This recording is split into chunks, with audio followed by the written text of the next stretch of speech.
ইসরায়েলের বিমান হামলায় কাঁপল ইরানের পশ্চিমাঞ্চলীয় প্রদেশ ইস্পাহান।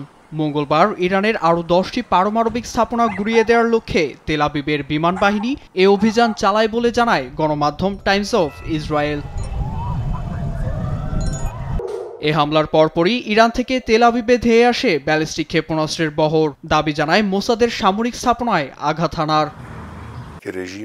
এর মধ্যেই ইসলামী প্রজাতন্ত্রের সর্বোচ্চ ধর্মীয় নেতা আয়াতুল্লাহ আলী খামিনিকে স্বৈরাচার আখ্যা দিয়ে নিশ্চিহ্ন করে দেয়ার হুমকি দেয় ইসরায়েল। তার পরিণতি ইরাকের সাবেক প্রেসিডেন্ট সাদ্দাম হোসেনের মতো হবে বলে হুমকি দেন নেতানিয়াহুর প্রতিরক্ষা মন্ত্রী ইসরায়েল কাতজ। ইরানের স্বৈরশাসক যদি ইসরায়েলে ক্ষেপণাস্ত্র দিয়ে আঘাত করে যুদ্ধ অপরাধে লিপ্ত হয় তাহলে করুণ পরিণতি ভোগ করতে হবে। তার মনে রাখা উচিত প্রতিবেশী দেশ যখন ইসরায়েলে আঘাত করছিল তখন তার কি অবস্থা হয়েছিল।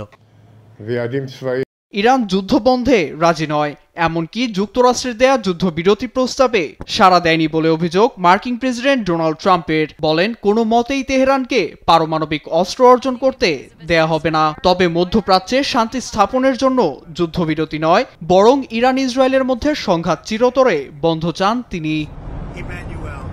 আমরা যুদ্ধবিরতি চাই না, পরিস্থিতি পর্যবেক্ষণ করে আমরা এর চেয়ে ভালো কিছু অর্জনের খোঁজে আছি।